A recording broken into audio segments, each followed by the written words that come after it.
اتنا ذلیل کیا جاتا تھا کہ اس کی خوشی اور غم کا، یہاں تک کہ اگر کوئی کسی عورت کو بوسہ بھی دے دے تو اسے معیوب شخص کا قرار دیا جاتا تھا. کسی بچی کو، کوئی بچی اگر خوبصورت ہے اسے بوسہ دینا بھی، حالانکہ خوبصورت بچیوں کو دیکھ کر پیار ابھرنا یہ تو فطری چیز ہے، لیکن اس کو بھی عیب سمجھتے تھے. اسلام آنے کے بعد، دنیا میں حضور صلی اللہ علیہ وسلم کی شریعت آنے کے بعد ایسا اللہ نے عورت کو مقام دیا کہ حضور صلی اللہ علیہ وسلم نے فرمایا جب عورت بچی ہے تب اس کا الگ مقام، اس کی الگ فضیلت. جب عورت جوان ہوئی تو اس کی فضیلت الگ، اس کا مقام الگ. جب عورت بڑی ہوئی تو اس کا مقام الگ، اس کی فضیلت الگ. جب عورت ماں بنی تو اس کی فضیلت الگ. جب عورت بوڑھی ہوئی تو اس کی فضیلت. عورت کے ایک ایک مقام پر اللہ تبارک و تعالی نے، حضور صلی اللہ علیہ وسلم نے شریعت میں ایک فضیلت رکھی. چنانچہ حضور صلی اللہ علیہ وسلم فرماتے ہیں کہ جس شخص کے یہاں 3 بیٹیاں ہو، 3 بیٹیاں پیدا ہو اور وہ ان کی اچھی طرح تربیت کر کے اچھے گھرانے میں، اچھے گھرانے سے مراد نوکری والا گھرانہ، اچھے گھرانے سے مراد پیسے والا گھرانہ. بھائی میں میرے بچے کی بہت اچھے گھر میں شادی کریا.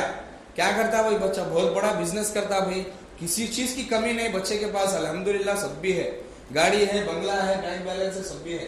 یہ اچھا گھرانہ.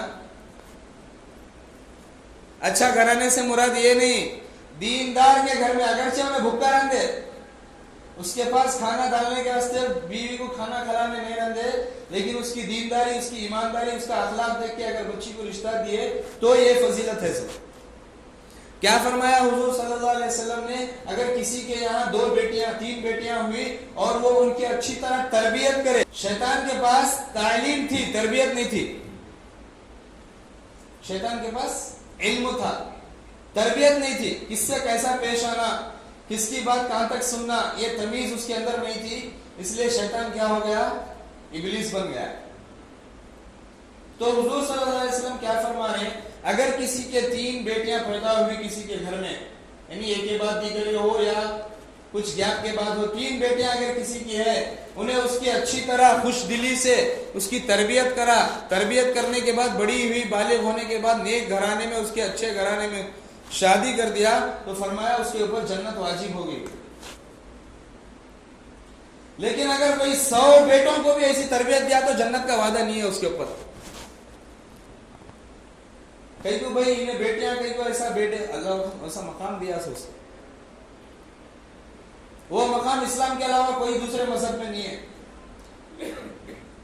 کوئی اگر 100 بیٹوں کو اچھی تربیت دیا اور 100 بیٹوں کو دیندار گھرانے سے اپنی بہو لایا اور وہ بیٹے پوری دینداری کے ساتھ پوری زندگی گزار کے دنیا سے چلے گئے تو بھی اس کے اوپر اللہ تعالیٰ جنت کا وعدہ نہیں کر رہے. لیکن کوئی صرف 3 بیٹیوں کو اگر اچھی طرح تربیت کر کے نیک گھرانے میں شادی کرے تو اللہ اس کے اوپر جنت واجب ہونے کا وعدہ کرے. ایسا مقام اللہ بیٹی ہونے کے بعد دیا. دنیا کے معاملے میں نہیں، آخرت کے معاملے میں بہت بڑا اجر دیا اللہ. جو ثواب، جو اجر، جو جنت کروڑوں بیٹوں کی پرورش سے نہیں مل سکتی، وہ 3 بیٹیوں سے اللہ دے دے رہا. اس سے بڑی فضیلت اور کیا ہونا عورت کی. پھر صحابہ پوچھے یا رسول اللہ اگر کسی کے 2 بیٹیاں رہیں تو؟ حضور فرمائے 2 کو بھی. حضور کیا فرمائے صلی اللہ علیہ وسلم؟ 2 کو بھی یہ فضیلت، جنت واجب اس کے اوپر. خوش دلی، شرط کیا ہے؟ خوش دلی. پالنے والے ویسے تو بہت پال رہے، 3 بیٹیاں 6 بیٹیاں 8 بیٹیاں 10 بیٹیاں پال رہے. خوش دلی بھی ہونا ساتھ میں، زبردستی نہیں، کیسا کہ ایک پیدا ہوگی پالنا چنا بھائی نہیں. خوش دلی کے ساتھ، تربیت کے ساتھ. بیٹوں کو اچھی بڑی اسکول میں چھوڑ دے، بیٹیوں کو چھوٹی اسکولوں میں چھوڑ دے. پارشیلٹی، ناانصافی، کئی کو کمتر سمجھ رہے بیٹیوں کو.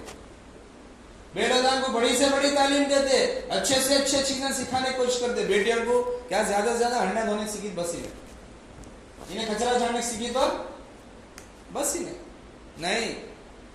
اسلام و مقام بیٹوں کو نہیں دیا جو بیٹیوں کو دیا. تو جب انہیں بچی ہے تب بھی ماں باپ کے واسطے جنت واجب ہونے کا ذریعہ بن رہی. تھوڑی بڑی ہو گئی, جب بالغ ہو گئی, اس کا اچھی طرح نکاح کر دیے تو اس کے اوپر بھی الگ فضیلت نافذ. فرمایا حضور صلی اللہ علیہ وسلم نے فرمایا کہ اپنے ماتحتوں کے ساتھ, حضور صلی اللہ علیہ وسلم کا آخری وقت تھا, انتقال کا وقت تھا, تو حضور صلی اللہ علیہ وسلم جاتے جاتے دنیا سے کیا بول رہے ہیں, اپنے ماتحتوں سے اچھا سلوک کرو. ماتحتوں سے مراد غلام بھی آ گئے, غریب لوگ بھی آ گئے, بیوی بھی آ گئی, جو بھی ہمارے ہاتھ کے نیچے ہمارے ہینڈ اوور رہتے, ہمارے ماتحت رہتے, ان کے اوپر اللہ تعالیٰ, ان کے اوپر حضور صلی اللہ علیہ وسلم کیا تاکید کر کے جا رہے ہیں, تمہارے ماتحتوں کے اوپر اچھا سلوک کرو. ماتحتوں کے ساتھ اللہ تم نے حاکم بنا دیا, اس کا مطلب یہ نہیں کہ حکومت جھاڑتے رہو ان کے اوپر. الرجال قوامون علی النساء کا مطلب یہ نہیں کہ تمہیں حکومت پہ حکومت کرتے جاؤ. حکومت والی حاکمیت نہیں ہے, وہ حکمت والی حاکمیت ہے جو اللہ دیا مردوں کو.